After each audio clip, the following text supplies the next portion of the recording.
YFS has just introduced a policy for any staff who are victims and experiencing domestic and family violence, where they can take leave, and that leave's quite flexible.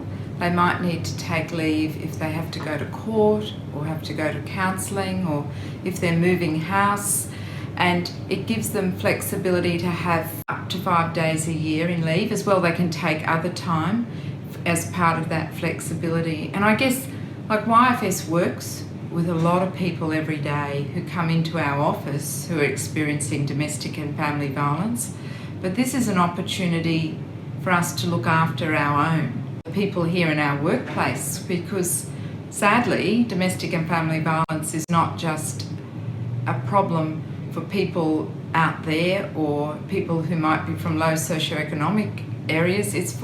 It's a universal problem, and so it's really important, I guess, those first principles of justice and human rights start in our own workplace and at YFS, rather than just something we do for others. It's also something that's really important, that we take care of our own staff. For people to be aware of anything that they might pick up in any of their colleagues in the workplace, as well as also through a whole educative process, whereas in people in their neighbourhoods, that they don't be bystanders, that they feel confident even that if something's happening, they don't have to directly get involved, but they can do something indirectly if that's a safer thing to do, by contacting someone who can help, whether that be the police or another service, or telling people even about what exists in the community. So yeah, engagement and education as well as part of the policy.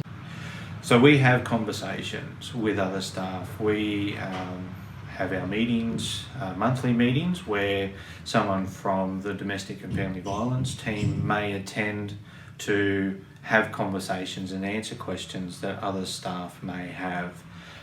We always make ourselves available for staff to approach us if they identify that there's an issue with a client, or a personal issue with a friend, or even if something's happening to them, to be able to provide that information and advice so they're more informed of what avenues are available to them to be able to escape domestic violence.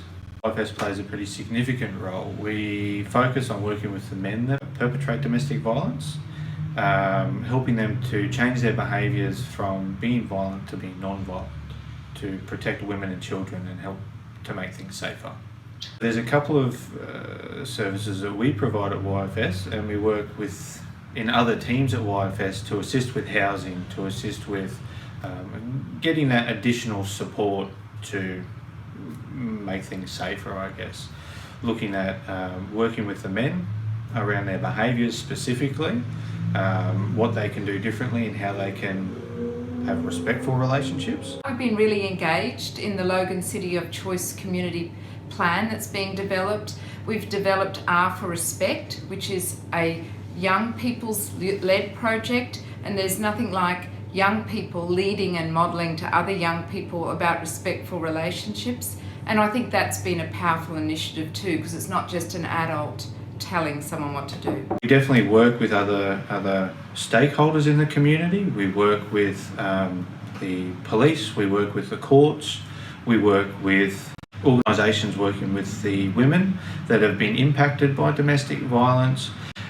We also try to attend symposiums and events that raise awareness of domestic violence, and I think that's an important part of working together as a community to create a better understanding of the impact that domestic violence has, because it is a serious issue.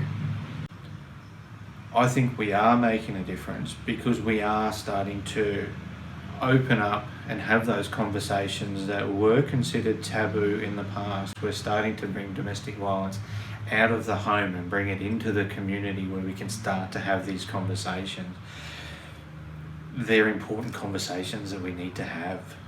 Not now, not ever. It's a pretty high challenge, but it's raising the bar, as in it's basically saying, as we know, violence is not on and it's not to be tolerated.